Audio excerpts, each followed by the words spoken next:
Hello and welcome to Reimagining Cyber. I'm Rob Borrego. Very excited today to have Dr. Jon Brickey, Senior Vice President and Cybersecurity Evangelist for Mastercard, join us. Jon leads the development of cybersecurity strategy, research, innovation, outreach, education awareness, and technology scouting. Prior to Mastercard, Jon served in the Army for over 26 years and retired as a colonel. He has also held leadership positions in cyber-related programs at NSA, U.S. Cyber Command, Army Cyber Command, U.S. Northern Command, and the U.S. Military Academy at West Point. Welcome, Jon. Is there anything else you'd like to share on your background? Yeah, well, thanks, Rob. My pleasure to be here. Just one thing to add is that, so not only for myself, but also many of my peers, as well as both my former boss and my current boss, is that many of us come from military and other government agencies. And it's just a passion of mine to work with veterans and others to help them continue their careers working outside of the military and government industrial complex. And as a matter of fact, I probably had 2 or 3 discussions this weekend with people, and it's just a passion of mine. So anything I can do to help in that area, I'm always glad to do. I think that's great. And I hope that people, take you up on that. For the audience, there's people out there that are always looking for that kind of in to cyber, and we're always looking to obviously recruit. So, reach out to both of us. And Jon, you and I had the great opportunity. I say great because it was great for me to be able to meet you. We were kind of crossing over at a conference and had some different sidebar conversations going on. And you shared with me, the great work that Mastercard has been doing. You've been at the forefront of a lot of this great work, and we wanted to talk about that today. So I wanted to jump in and discuss that, right? You guys, as I was just mentioning, have really been what I refer to as a leaning forward organization within the realm of cybersecurity and helping kind of raise that bar in cyber hygiene, if you will.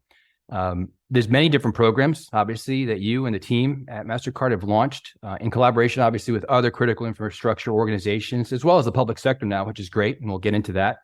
But I wanted to get, just a little kind of the basis of how this came to light. What was the moment? Like what just happened from Mastercard's perspective that said, we need to step up and really help critical infrastructure organizations, and you guys have been doing a lot of great work. So let's just start there, the foundation. What triggered this? Well, I would say what started really was just Mastercard. So I've been there 7 years, and when I came from the government, of course, the idea of partnership is huge. We know that there are so many different agencies, and even in the military, different organizations within our government as well as outside. So for me personally, it was just a natural thing. Matter of fact, before I even came to Mastercard, my last role at the Army Cyber Institute at West Point was helping with partnerships.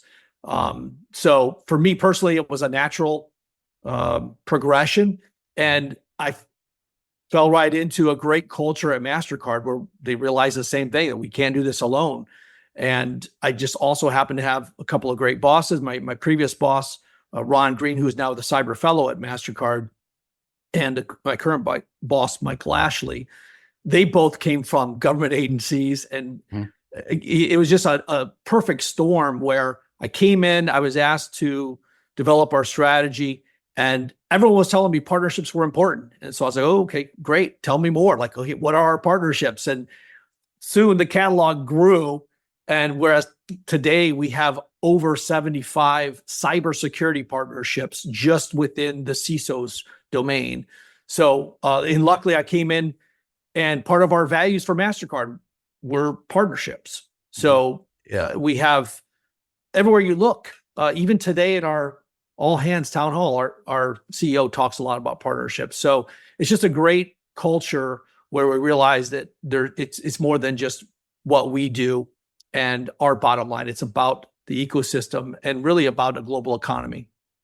And you took the words out of my mouth. That's exactly what I was going to say. It's an ecosystem-based approach, which I think is great. I mean, we all say that kind of term that cybersecurity truly is a team sport. And I think that just exemplifies the example needed to advance our capabilities, but also, again, that sharing, that collaboration, that's a core element of getting us to where we need to go.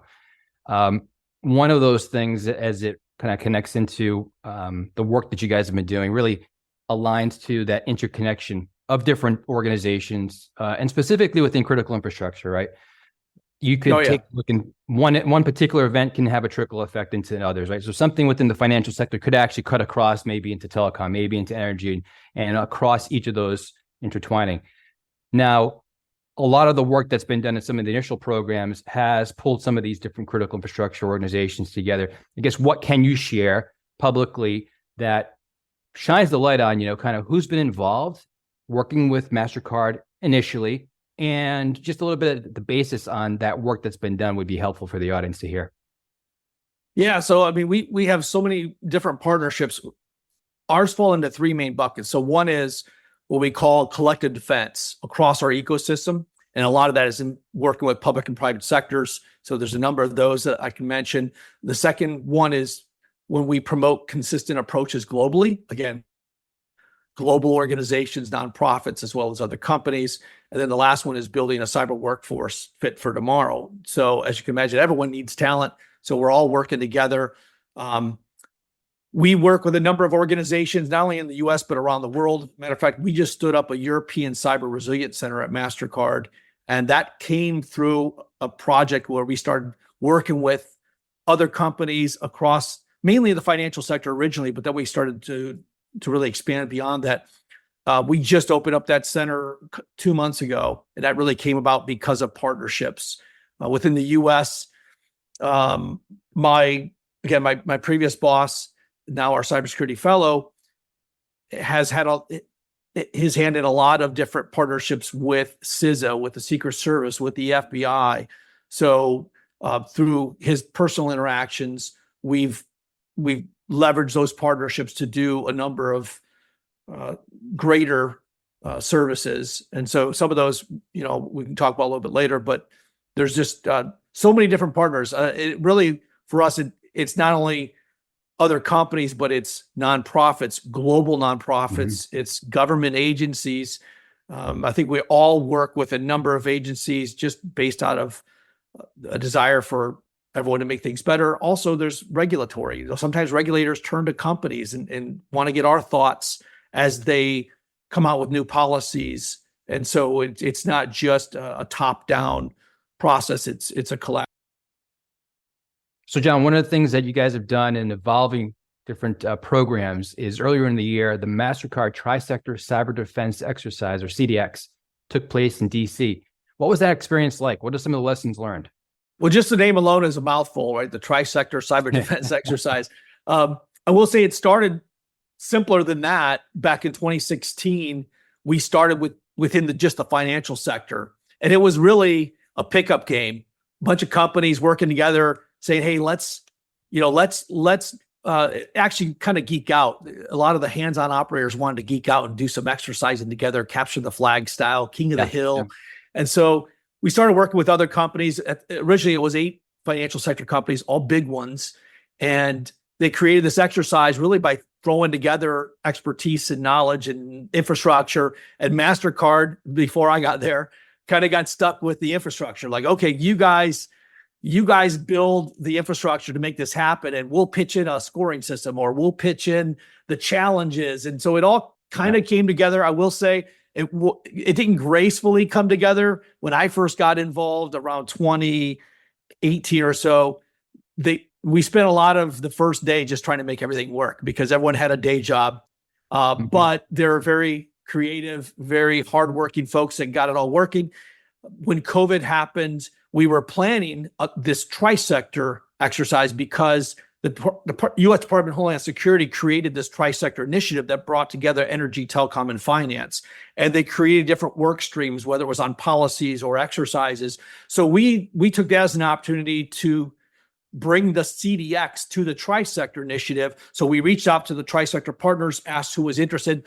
COVID kind of slowed down that progress, but it gave us time to really plan it out. And then we made the conscious decision that this would no longer be a pickup game, that we would take the leadership on making the exercise happen, and our partners would contribute in other ways, which they have. But we wanted to make sure that we had a great experience, and that we wanted to make sure that it was all worked out in advance. So we took ownership of that. And then in 2022, we conducted the first tri-sector cyber defense exercise, and we invited the government agencies, the sector risk management agencies, Department of Energy, Department of Treasury, and CISA. We invited them to observe. And so we did that in Dallas. We had a great exercise. And everyone agreed that we ought to take it a step further. And that's what we did earlier this year. So earlier this year, fast forward, that's 2 years, well, basically, 2 years from the point when government had its experience, if you will, right? Because they were observers, to now kind of get in the game and become part of the exercises. So that's what takes you to this earlier, time in the year. What was that like? So now you've been doing this for some time, where there's been good, solid working relationships established, collaboration, again, across multiple critical infrastructure sectors. Here's the government. Here's more of that partnership, right, with public sector, with CISA at the table. What was that like? Yeah, well, it was great. If everyone recalls, Eric Goldstein was the deputy at CISA. So Eric joined our steering committee as along with representatives from the other sector risk management agencies. So from the very beginning, again, my former boss, Ron Green, he's got a lot of connections. He asked those participants from the 2022 exercise to join him in a steering committee. So I would say the beginning of 2023, we formed a steering committee. We laid out the vision. We worked with them to actually craft that vision, and then we started moving forward. So it wasn't simple. I mean, it wasn't like we had a plan from day one. It was like, okay, everyone saw what we did here. We believe there's a lot of potential if we did these other things. What does everyone think? And then getting down to like, okay, now who on your team is going to help us do these things? Who's going to plan? So that took a while. That took most of the first 6 to 9 months in 2023 was really figuring out what made sense. So for example, CISA said, we can bring our red team into this. Mm-hmm. And some would ask, well, why would you bring CISA's red team? CISA's a blue team. And sure, they are. But the blue teams in this exercise were the companies from these critical infrastructures. Oh. So this was a way for CISA to get more involved, and we welcomed them in, and they have a lot of expertise. So they brought in a red team, and each of the sector risk management agencies also figured out what expertise they had to lend to this overall exercise. So we all kind of brainstormed what made sense. And this was also a new way of doing the exercise. None of the exercises in the past were done this way. And I'll just describe that a little bit more. So in the past, it was company versus company. And so for this exercise, working with the sector risk management agencies, as well as the information sharing and analysis centers, or the ISACs for the sectors, right, we determined early on that we had to do something different. We weren't competing against each other, because that's not what we do on a daily basis either. We work together. So we had to design a whole new scoring system. So again, we used the steering committee to propose these changes, and then we executed the changes. We also brought in other advancements, I guess you could say, to our gaming experiences. We leverage a lot of what we've done in the military. So for example, we have a national training center out in California. I've been there 7 times, and they have what they call observer controllers. So these are people who are trained in the areas of expertise. So in cybersecurity, they're trained in operating, and so they understand like what's reasonable, what's not. And they help with the game flow. In a way, they help judge, but we also have judges. So we brought that concept in as well, observer controllers. And then we could also use them to learn lessons, which in the past, it was very limited. We didn't build that into the exercise. So in this case, the steering committee recognized that we really want to capture lessons learned, and then we want to share those after the fact. So we brought that in. We also brought in operational technology, because we all have technology that has an impact on society. So whether it's the financial sector, just for this one, we brought in an ATM just because it was somewhat of an easy instantiation, something we owned. So we brought in an ATM. We also brought in the ICS Village. So ICS Village has representative technologies for energy and for telecommunications. And then, of course, we had the finance piece. So we brought all that together and just made this a very robust exercise. This was nothing like we'd ever done before. The complexity was orders of magnitude higher. And so it took a lot of coordination with CISA, with the ICS Village, with the other companies. And so this was huge for us, and it went extremely well. Of course, we learned some lessons out of that, and we're going to take that going forward. Good, good. And I think, what was interesting that you just said, I didn't realize that before. Like I understood that you guys were doing almost like kind of company versus company, capture the flag kind of model and whatnot in the past. And now this working together. So when you guys were putting together the scenarios as you were describing them and working together, so on the flip side of it, was it broken into teams, or was it actually, where you had different kind of attack scenarios baked out and all these teams were kind of competing against one another versus against each other? Yeah. So the way, again, it changed for this one. In the past, each company competing against each other, and we had all kinds of awards for most creative hack and best defensive team, all those sorts of things. And we had points. We had a scoring system, just as a lot of other CTFs might have. So when we realized we had to do it differently, the scoring, that is, and the fact that we were collaborating, and we decided that we needed to assign objectives for the exercise, and we would award the teams points, if you will, for whether or not they achieved those objectives. We had 6 companies in the exercise. I can name 5 of them. Besides Mastercard, we had Southern Company, SoCal Edison, Lumen, and AT&T. And so we set up 3 companies: an energy, a telecom, and a finance company. And we gave them creative names, and they sat together. So the blue team members sat together. Each company also provided a red teamer to join CISA. So we had a little bit of expertise from some of the companies. So CISA provided the leadership and the core of the red team, and then each of the companies gave them another person. And so they had their own red team separate, and they had the objectives. So the red team and the blue teams were scored on whether or not they could accomplish their objectives. And just for example, for the blue teams, one of the objectives was information sharing. So that went beyond their company. So they had to share information with the ISAC or with a government agency if that was part of the exercise. So that was completely different. We had to develop a new scoring system and then communicate that to everybody and make sure that it made sense, and then develop the criteria to score it and the teams to observe it. And so this was very robust compared to what we did in the past. So Jon, what were some different examples, lessons learned that came out of these CDX? I've got a number, primarily that we can move the needle a little bit as companies working together, but we really need the federal government to be more involved. And the sector risk management agencies are the keys to that. Also, the ISACs are critical. We got them involved, and now getting them to be more actively involved is important. And that we need to find the right model for getting more involvement, whether that's a pay to play or that's a government grant, whatever the case is, we've got to figure that piece out.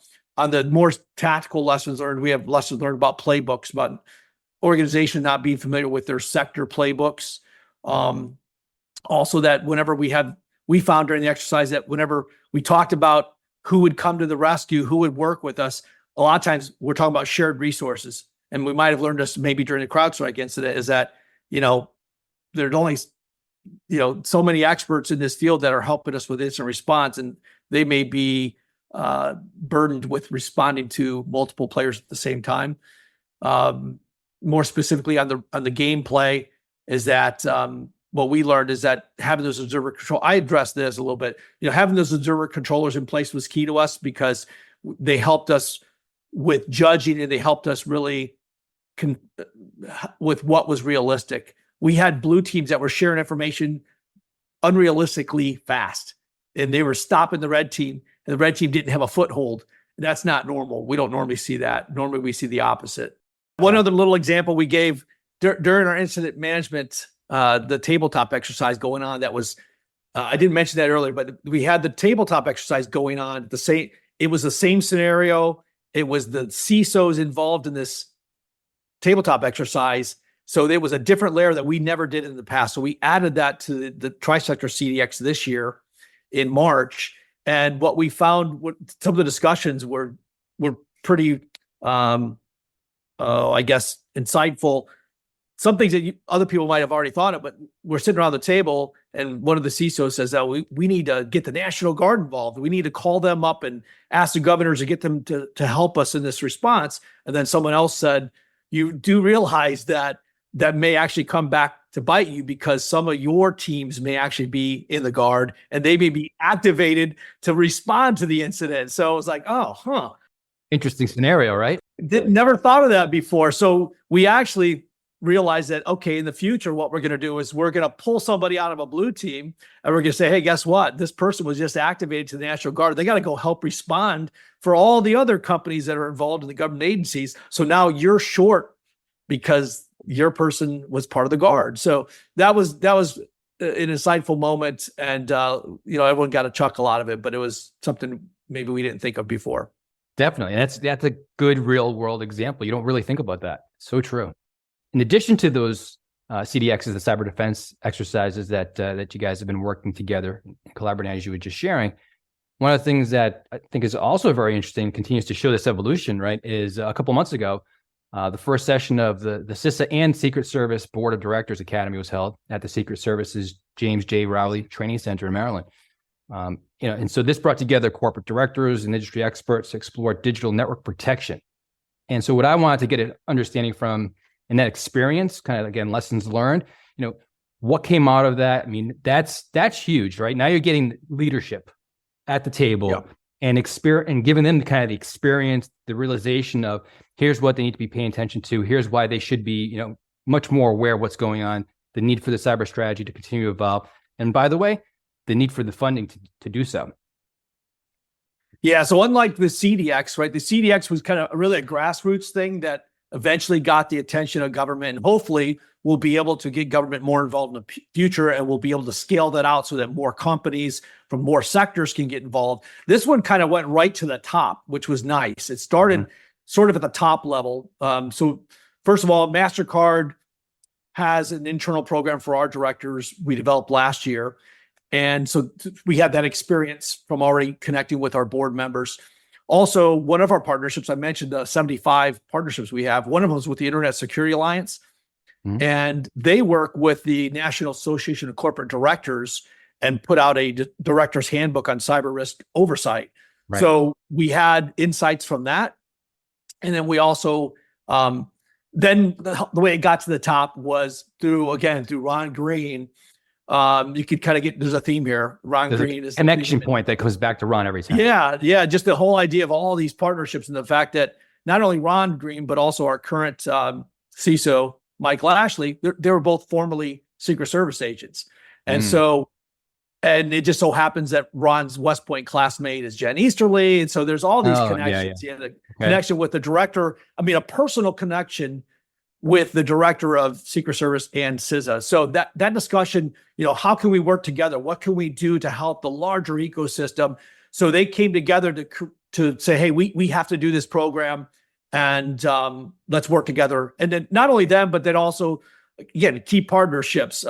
In the CISA Cybersecurity Advisory Committee is also Dave DeWalt, a huge figure in cybersecurity. So Dave and Ron are the chair and the co-chairs. They were together at the beginning of this, like, okay, yeah, let's work together on this. And then, of course, I mentioned the NACD earlier. The NACD we thought they were a natural partner for this as well. So brought all them together, and kind of like what we did with the CDX, but this was, again, more right from the top. Started working on, okay, why do we need this program, and then what would this program include? Right. That's great, though. Again, that flipping now and saying, okay, we're taking from the exercises and we're continuing to push forward and getting that type of buy-in, right? And that type of exposure, I think, is critical. So a lot of great work you've been talking about. The program obviously is evolving. What do you see that's kind of that next step? Like, where do you go from here? Yeah. Hopefully we can only go, upward. We can only improve. And that's, so both with the cyber defense exercise and with this program, the one key challenge is the organizations that are involved in this, that we really need support from and we really need leadership from, are both heavily focused on elections. CISA from election security, and obviously Secret Service from their mission. Hopefully the the recent highlight on Secret Service doesn't take away from the momentum. So we're hoping that, and we know that things won't move along very quickly for the rest of this year. And of course, there may be different leaders next year. So we're hoping that we continue the momentum. So for this program in particular, while we served as a catalyst and we helped create it, what Ron said to me was like, with a number of things, the CDX and with this, is like, industry can be very agile and we can put resources together very quickly to do something. We all came from government, so we know that government has its challenges, but government can be very effective, and really they have to be a key partner in this. So he wanted to get this going while we had the opportunity to do it. So we worked with these partners, we got it moving, we delivered back in June, and now the goal is really to go from that initial start, that initial fire, and move along and make it better in the future. This only impacted, for this first workshop, if you will, it really only included about 15 to 17 directors, I believe. And in the future, we want to do at least double that, if not more, multiple times per year. Mm-hmm. So hopefully what we'll see is another workshop in early 2025, and hopefully with the announcement of several workshops to come. Now, whether or not, that's not big numbers when you look at all the directors that we have for even the Fortune 500. But what we're hoping is that this will build momentum, and directors will hear about it. We brought in some pretty high-powered directors for this first course, so they'll be spreading the word. Right.